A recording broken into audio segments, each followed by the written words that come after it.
Hi guys, இன்றைக்கி நம்ம என்ன பார்க்க போகிறோன்னா ப்ரெசன்ட் டென்ஸில் ஆக்டிவ் வாய்ஸில் பார்க்க போகிறோம்.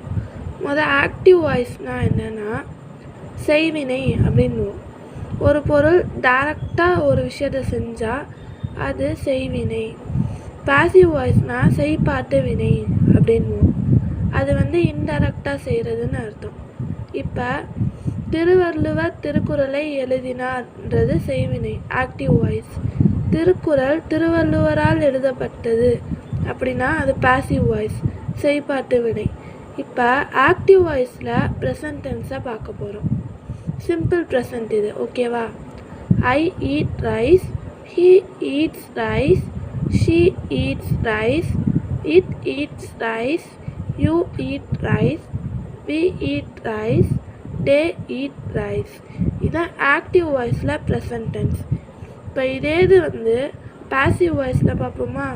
பாசிவ் வாய்ஸில் rice is eaten by me, rice is eaten by him, rice is eaten by her, rice is eaten by it, rice is eaten by you, rice is eaten by us, rice is eaten by them அப்படின்னு வரும்.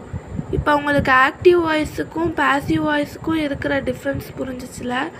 இது வெறும் simple ப்ரெசண்ட்டில் மட்டும்.